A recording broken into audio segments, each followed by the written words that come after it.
Good morning. I'm Lee Jameson, and this is the 10th installment of the Bible in a Year. Today we will be reading Genesis 25 and 26 and John 6, 1 through 21. I'm using these glasses because the reading portion is a little stronger than the ones I've been using. Hopefully I won't make so many mistakes. Abraham's death and his descendants. Chapter 25. Abraham took another wife, whose name was Keturah. She bore him Zimran, Jokshan, Medan, Midian, Ishbak, and Shua. Jokshan fathered Sheba and Dedan. The sons of Dedan were Asherim, Letushim, Leumim. The sons of Midian were Ephah, Epher, Hanok, Abidah, and Eldah. All these were the children of Keturah. Abraham gave all that he had to Isaac, but to the sons of his concubines Abraham gave gifts, and while he was still living he sent them away from his son Isaac, eastward to the east country. These are the days of the years of Abraham's life, 175 years. Abraham breathed his last and died in a good old age, an old man and full of years, and was gathered to his people. Isaac and Ishmael, his sons, buried him in the cave of Machpelah, in the field of Ephron, the son of Zoar, the Hittite, east of Mamre, the field that Abraham had purchased from the Hittites. There Abraham was buried with Sarah, his wife. After the death of Abraham, God blessed Isaac his son, and Isaac settled at Beer-lahai-roi. These are the servants of Ishmael, Abraham's son, whom Hagar the Egyptian, Sarah's servant, bore to Abraham. These are the names of the sons of Ishmael, named in the order of their birth. Nebaioth, the firstborn of Ishmael, and Kedar, Adbeel, Mibsan, Mishma, Duma, Massa, Hadad, Tema, Jetur, Naphish, and Kedemah.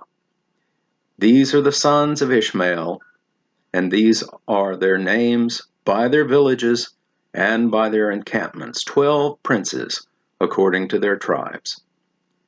These are the years of the life of Ishmael, 137 years. He breathed his last and died, and was gathered to his people. They settled from Havilah to Shur, which is opposite Egypt in the direction of Assyria. He settled over against all his kinsmen. The birth of Esau and Jacob. These are the generations of Isaac, Abraham's son. Abraham fathered Isaac, and Isaac was 40 years old when he took Rebekah, the daughter of Bethuel, the Aramean of Padam Aram, the sister of Laban, the Aramean, to be his wife. And Isaac prayed to the Lord for his wife, because she was barren. And the Lord granted his prayer. Rebekah, his wife, conceived. The children struggled together within her, and she said, "If it is thus, why is this happening to me?" So she went to inquire of the Lord, and the Lord said to her, "2 nations are in your wombs, and 2 peoples from within you shall be divided. The one shall be stronger than the other. The older shall serve the younger." When her days to give birth were completed, behold, there were twins in her womb. The first came out red, all his body like a hairy cloak, so they called his name Esau.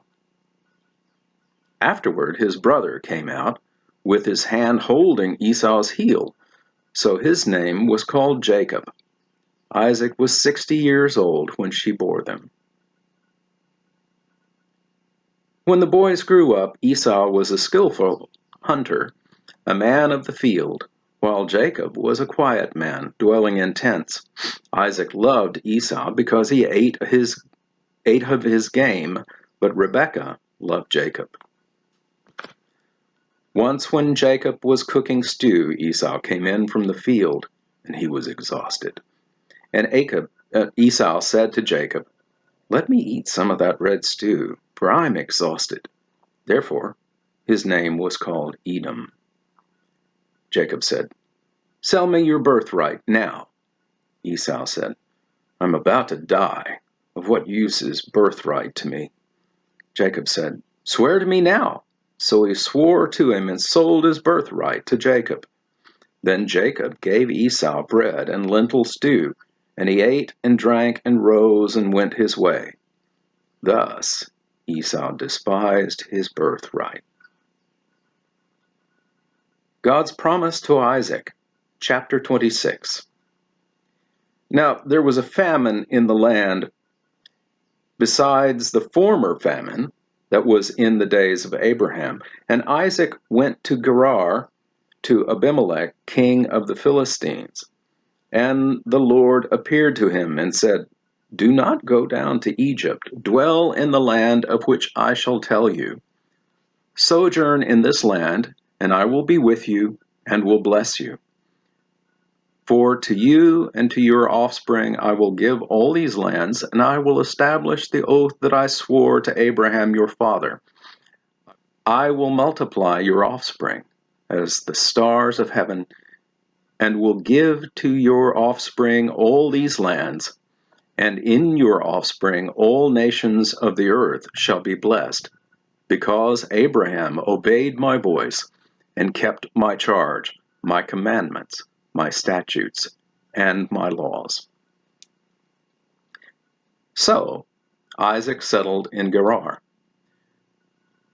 When the men of the place asked him about his wife, he said, "She's my sister," for he feared to say, "my wife," thinking lest the men of the place should kill me because of Rebekah, because she was attractive in appearance. When he had been there a long time, Abimelech, king of the Philistines, looked out a window and saw Isaac laughing with Rebekah, his wife. So Abimelech called Isaac and said, "Behold, she is your wife. How then could you say, 'She is my sister'?" Isaac said to him, "Because I thought, lest I die because of her."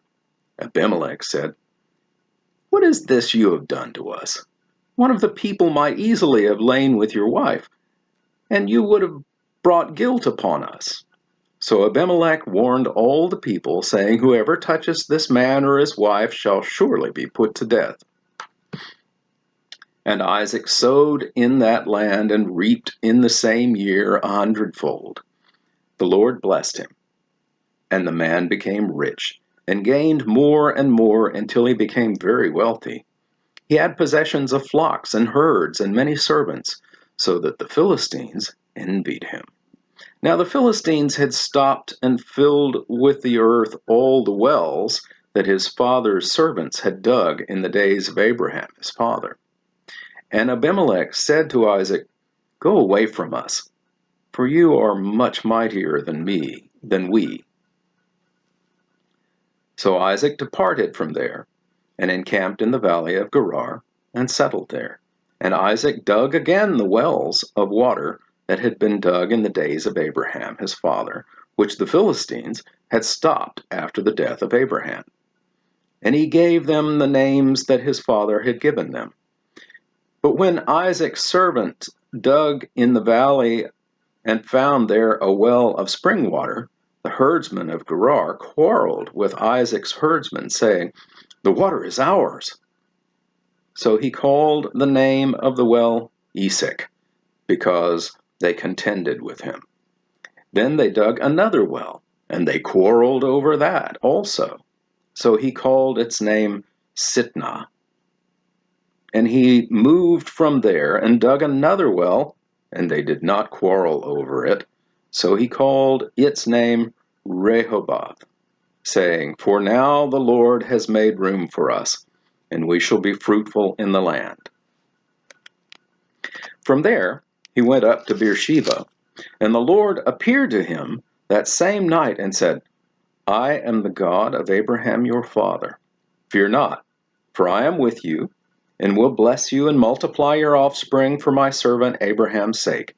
So he built an altar there, and called upon the name of the Lord, and pitched his tent there.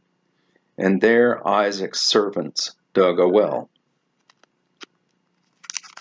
When Abimelech went to him from Gerar with Ahuzath, his advisor, and Phicol, the commander of his army, Isaac said to them, "Why have you come to me, seeing that you hate me and have sent me away from you?" They said, "We see plainly that the Lord has been with you." So we said, "Let there be a sworn pact between us, between you and us, and let us make a covenant with you, that you will do us no harm, just as we have not touched you, and have done to you nothing but good, and have sent you away in peace. You are now blessed of the Lord." So he made them a feast, and they ate and drank. In the morning they rose early and exchanged oaths, and Isaac sent them on their way, and they departed from him in peace. That same day Isaac's servants came and told him about the well that they had dug, and said to him, "We have found water." And he called it Sheba. Therefore the name of the city is Beersheba to this day. When Esau was 40 years old, he took Judith, the daughter of Beeri the Hittite, to be his wife, and Basemath, the daughter of Elon the Hittite, and they made life bitter for Isaac and Rebekah. That concludes the reading in Genesis. John, chapter 6, 1 through 21. Jesus feeds the 5,000.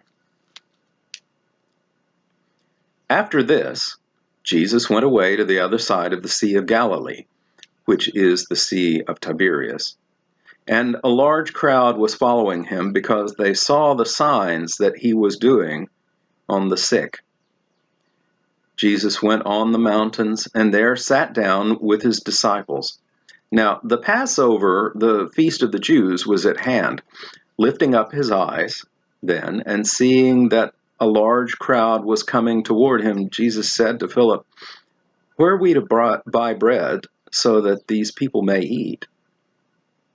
He said this to test him, for he himself knew what he would do.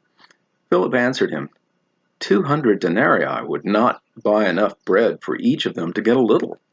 One of his disciples, Andrew, Simon Peter's brother, said to him, "There is a boy here who has 5 barley loaves and 2 fish, but what are they for so many?"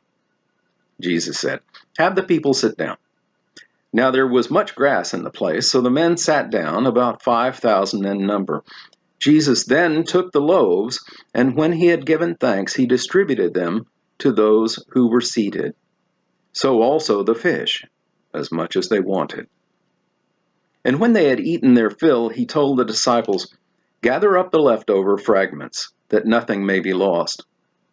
So they gathered them up and filled 12 baskets with fragments from the 5 barley loaves left by those who had eaten. When the people saw the sign that he had done, they said, "This is indeed the prophet who has come into the world."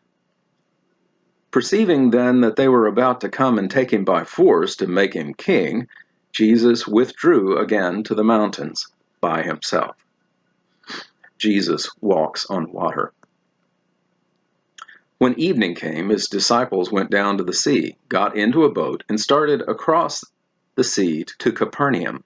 It was now dark, and Jesus had not yet come to them. The sea became rough because a strong wind was blowing, When they had rowed about 3 or 4 miles, they saw Jesus walking on the sea and coming near the boat, and they were frightened. But he said to them, "It is I, do not be afraid." Then they were glad to take him into the boat, and immediately the boat was at the land to which they were going. This concludes the reading in John. I'm Lee Jameson. Thank you for watching.